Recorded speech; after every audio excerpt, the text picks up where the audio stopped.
દરેક રાજ્યના દરેક જિલ્લાના કલેક્ટરને આ આવેદન 1 મહિનાની અંદર અપાઈ જશે અને જો ત્યાં સુધીમાં જો કોઈ એફઆઈઆર ન થશે તો પછી અમે મોટી રેલીઓ આયોજન કરશે અને દિલ્હી સુધી જઈશું અને તે જે બોલે છે આ તો જાહેરમાં છે, દરેક ન્યૂઝ પેપરમાં છે, દરેક મીડિયા પર છે, છતાં જો એફઆઈઆર ન કરી શકતા હોય, જો આમના પર એફઆઈઆર ન કરી શકતા હોય તો તમે તમારી ગાડી છોડી દેવો, એમને એમ જવા દેવો. તો પણ અમારા બાબા સાહેબ આંબેડકર જે લખેલું છે બંધારણ વ્યવસ્થિત ચાલશે આખું ભારત, તમારી કોઈ જરૂર નથી. અમે તો એમ કહીએ છીએ કે તમે જો પગલાં નહીં લઈ શકતા હોય, નાના વ્યક્તિઓ આવે છે તો તેમને કાયદા શીખવો છો કે આમ થશે, તેમ થશે, પેલું થશે. હાલમાં જ ગણતરી કરી અમારા આદિવાસી એરિયા છે કુવાડા, ત્યાં આવીને જળ કાપીને બધું કાપી નાખ્યું, ત્યારે અમને કાયદો બતાવ્યો. તો આ તો જાહેર મીડિયામાં છે, જાહેર ઇન્સ્ટાગ્રામ પર છે, બધી પર છે. હજી પણ તમને સબૂતની જરૂર હોય એફઆઈઆર કરવા માટે તો તમે તમારી ગાડી છોડી શકો છો અને ભારતને જે રીતે જીવવું હોય બંધારણ પ્રમાણે અમે જીવશું બધા. એટલા માટે ખાસ કે 1 મહિનાની અંદર દરેક જિલ્લામાં આવેદનપત્ર અપાઈ જશે અને આ જે છે એના ઉપર એફઆઈઆર નહીં થશે તો દિલ્હી સુધી આંદોલન થશે અને એના કડક પગલાં અમે તો લઈશું જ, જે બધાએ ભોગવવું પણ પડશે. એવી અમારી તંત્રને, સરકારને, દરેકને આવેદન અમે બધાને જ કહીએ છીએ કે ભાઈ જેણે કહ્યું છે એફઆઈઆર કરો, એમને જેલ ભેગા કરો અને સજા કરીને પછી દેશમાંથી કાઢી મૂકો, એવી અમારી માંગ છે. जय भीम। संविधान के सम्मान में हम सब मैदान में, संविधान के सम्मान में हम सब मैदान में। जय भीम, जय भीम, जय भीम, जय भीम, जय भीम, जय भीम। एकात साहेब, संविधान के सम्मान में, हम सब मैदान में। संविधान के सम्मान में। સંઘ અને મૂળ નિવાસી સંઘ દ્વારા એક આવેદનપત્ર આજરોજ આપવામાં આવેલ છે અને તેમાં અમારો સખત વિરોધ છે. મનુવાદી સમાજના લોકોએ બાબા સાહેબની તસવીરને સળગાવી છે ગવાલિયરમાં અને બાબા સાહેબ સંવિધાન નિર્માતા છે, જેના થકી આ દેશ ચાલે છે અને આ દેશના અંદર જો ખૂનામૂર્તિ, આંધાધૂંધી જે ફેલાઈ રહી છે એ ચંદ મનુવાદીઓ બીજા એવા નેતાઓની તો તસવીરો સળગાવતા નથી, તોડફોડ કરતા નથી. બાબા સાહેબની જ કેમ કે બાબા સાહેબે આ દેશના આદિવાસી, દલિત, ઓબીસી, માઇનોરિટી, જનરલ પ્રજાને આઈએએસ, આઈપીએસ બનવાનો અધિકાર આપ્યા છે, ડૉક્ટર, એન્જિનિયર બનવાનો અધિકાર આપ્યા છે, જેના થકી મનુવાદીઓ બોખલાઈ ગયા છે કે બાબા સાહેબની 76 વર્ષની સંવિધાન રૂપી જે વ્યવસ્થા મૂળ નિવાસીઓને આપવામાં આવી છે એ ડગલે ને પગલે ડેવલપિંગ થઈ ગયા છે. એના કારણે મનુવાદીઓની માનસિકતા પડી ભાંગી છે કે બાબા સાહેબની તસવીર હલગાવો, બાબા સાહેબની મૂર્તિ તોડો અને આ દેશના અંદર આંતક કે નક્સલવાદ જો ફેલાઈ રહ્યા તો આ મનુવાદી પ્રજા એની પર આ સરકાર સખતમાં સખત નિર્ણય લઈ, નહીં તો આ દેશના અંદર નેપાળવાળી થશે.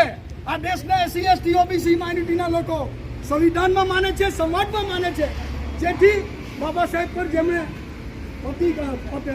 ફોટો સળગાવ્યો છે એમની પર એફઆઈઆર ફાડે, એમને જેલ ભેગા કરે, એવી અમારી આજની માંગ છે. એ જ સાથે ઈવીએમ મશીન છે એ બંધ કરે અને બેલેટ પેપરથી જ મતદાન કરવામાં આવે દેશના અંદર. તેમજ કર્મચારીઓ પર જે 12 કલાક કામ કરવામાં આવે છે 1943માં બાબા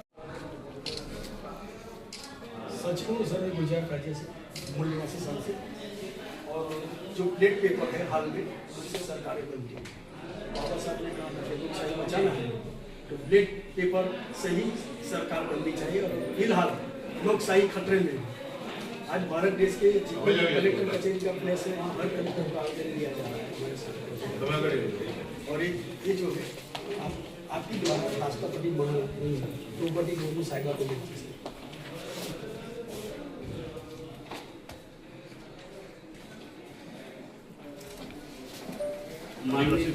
વલસાડ તરફથી એક 2024 રોજ સાહેબ જે ગ્વાલિયરમાં બાબા સાહેબ આંબેડકરની ફોટો સળગાવવામાં આવ્યો, બંધારણ સળગાવવામાં આવ્યું સાહેબ, એમના પર એફઆઈઆર કરવામાં આવે એવી અમારી માંગ છે.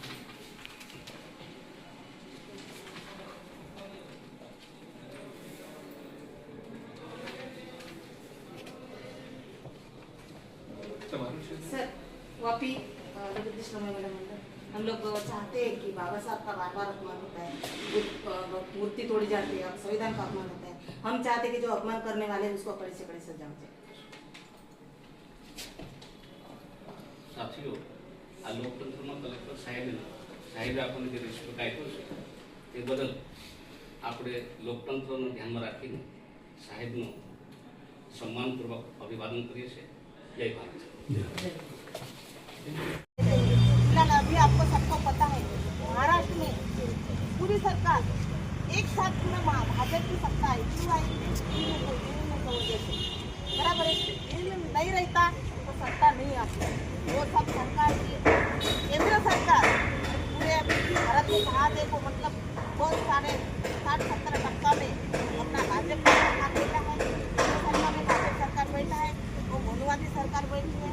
वो कैसा भी थोड़ा मोड़ो राज करो, उनका ये पहल चालू है। मैं ऐसा सबको अपने बहुजन समाज को मैं विनती करना चाहूँगी, जब भी अपना समाज का संगठन और अपना समाज का प्रतिनिधि बाबा साहब का और संविधान का अपमान होता है, उस टाइम सब लोगों ने संगठित होकर यह निवेदन देना चाहिए। हम लोग अभी सब यहाँ पे आए हैं, निवेदन देंगे कनाडा को, लेकिन कब तक देंगे? कब तक देंगे? बार बार हम निवेदन देते रहते हैं, लेकिन कुछ खुलासा नहीं होता है, कुछ अपने तरफ से सरकार भी कुछ करती नहीं, लेकिन कब तक चलेगा? हम लोगों को आगे अभी निवेदन देते देते हम थक गए। हम लोगों को ये निर्णय लेना पड़ेगा कि क्या ये निकलता है अपने समाज के लिए, अपना बाबा साहब का बार बार अपमान न हो, संविधान का अपमान न हो। हम लोगों ने क्या करना चाहिए यहाँ કરનાર અને અહીં જે 97 પ્રજાએ બલિદાન આપ્યું, શહીદ થયા, લાખો લોકો મરી ગયા અને એ આઝાદી મળી.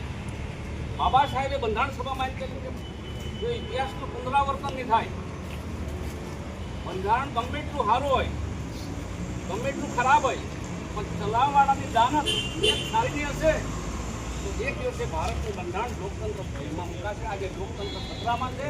દરેક રાષ્ટ્રીય સંપત્તિ અદાણી અંબાણીને હવાલે કરીને રિઝર્વ બેંકનું 35 ટન હોનું વેચી લાગ્યું છે. ડોલર સામે રૂપિયો ગબડી ગયો છે, ડાઉન થઈ ગયો છે, નીચો થઈ ગયો છે, ઘસારો થઈ ગયો છે. દેશ આર્થિક ગુલામી તરફ જઈ રહ્યો છે.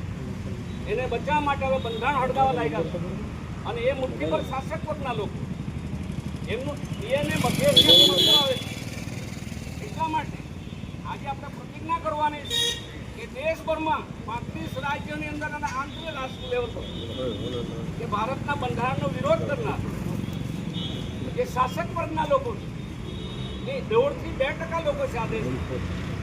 એ લોકોએ આ કામ કર્યું છે અને સનાતનના નામે ધર્મની આડમાં માનવ વિરોધી, લોકતંત્ર વિરોધી કામ કરી રહ્યા છે અને સરકાર એને પર નોંધ નથી લેતી કે બાળક ચીપડાગઢ તો ખેતીની રક્ષા કોણ કરે. એટલા માટે ચંપારણને વિનંતી કરી કે હિન્દી મેં अपनी बात संक्षिप्त में रखो. नेपाळમાં વિદ્રોહ થયો, પાકિસ્તાનમાં અનેક વાર વિદ્રોહ થયો, શ્રીલંકામાં વિદ્રોહ થયો, પરંતુ ભારતની અંદર વિવિધ જાતિઓ, વિવિધ વર્ગો એ વહેંચાયેલો હોવા છતાં ભારત એક બંધ છે અને તમામ લોકોને માનવી અને સમાન અધિકાર મળે તે માટે જે બંધારણ ઘડેલું છે, કાયદાઓ ઘડેલા છે અને તેનાથી દેશ ચાલે છે, દેશનું તંત્ર ચાલે છે, તેનાથી સરકાર બનેલી અને પૃથ્વી પર ચંદ માનવ વિરોધી સનાતનના નામે, આદર્શ પરિવારના નામે જે શાસક વર્ગના મુઠ્ઠીભર લોકો ઘણી વખત 18માં બંધારણ હટાવ્યું એ જ લોકોએ સનાતનના માધ્યમમાં, સનાતનના આડમાં, સનાતન શબ્દના આડમાં જે ત્રિપિટકમાં જે બુદ્ધનો શબ્દ છે એ લોકોનો નથી, એ આડમાં ફરીથી ડૉક્ટર બાબા સાહેબની તસવીર લગાવી છે અને સરકારે એમના પર જો એક્શન નહીં લે તો આજથી આપણે સ્વગન લેવાનો છે, સંકલ્પ લેવાની છે, પ્રતિજ્ઞા લેવાની છે કે 26મી પ્રજાસત્તાકના દિવસે પણ જ્યાં જ્યાં પ્રોગ્રામ થશે, 26 તારીખે આંબેડકર ભવનમાં 3 થી 6 વાગે પ્રોગ્રામ છે, બધાએ આવવાનું અને એનો સંપૂર્ણ વિરોધ કરવાનો છે. એટલા માટે આજે હું એડવોકેટ કેયુરભાઈ પટેલ જે ખાસ સામાજિક કાર્યકર છે અને વકીલ બી છે, એમને વિનંતી છે કે કલેક્ટરને આપણે આવેદનપત્ર આપવાના છે તો એ બાબતને નોંધ લે અને લોકો જાગૃત થાય એ માટે હું વિનંતી કરું છું કેયુરભાઈ પટેલ. क्योंकि ज्ञान मिलना चाहिए, लेकिन भारत में जो मुट्ठी पर शासक वर्ग, वो शासक वर्ग में भी कट्टर मानव विरोधी 1% लोग सनातन धर्म के नामे ये बाबा साहब का जो तस्वीर जला रहा है ये बहुत निंदनीय है और इसके बारे में मैं